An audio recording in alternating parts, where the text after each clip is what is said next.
So I'm Mayo. I'm a transplant nephrologist and the medical director for the reconstructive transplant program at Mayo Clinic, Rochester, Minnesota.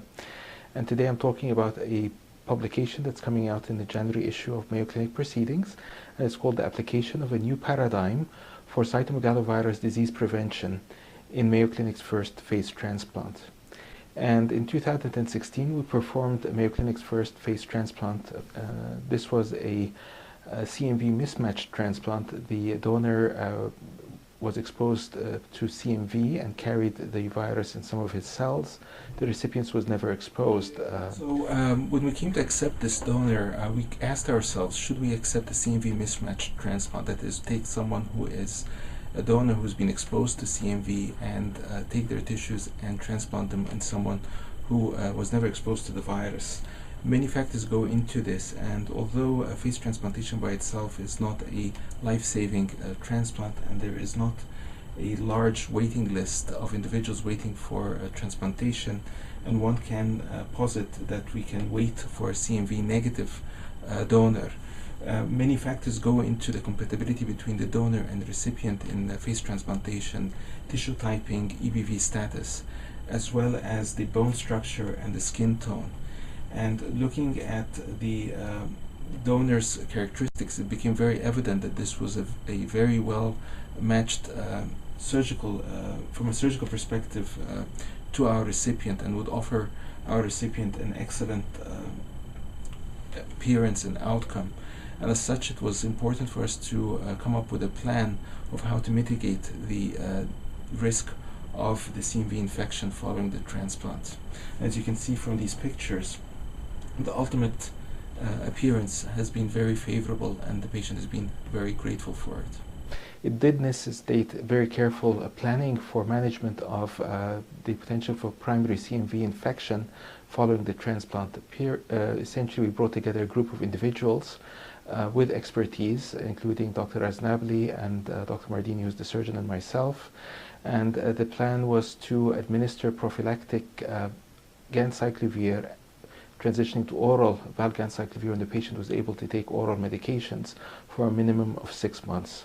The idea behind this was to prevent primary CMV infection at the time when the patient was most vulnerable to the infection, noting that such an infection could carry significant complications for the patient and possibly result in the need for reduction in immune suppression and rejection thereafter.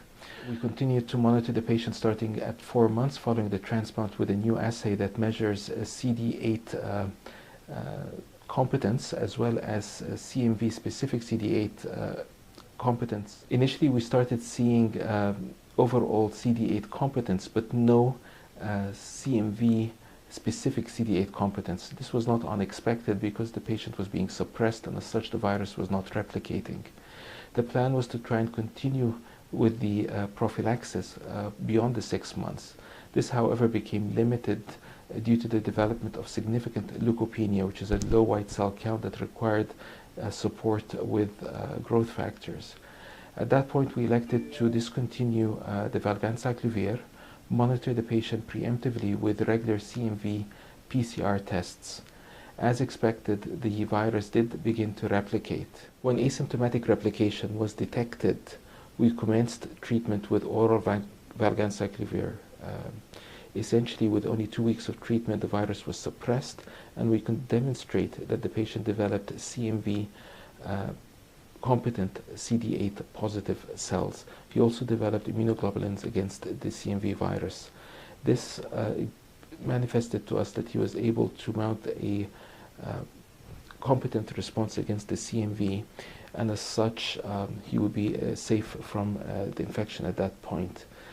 Overall, we think that this strategy helped us to guide the management of this particular patient, and it can be applied to other solid organ recipients and potentially other immune suppressed individuals for a multitude of other conditions.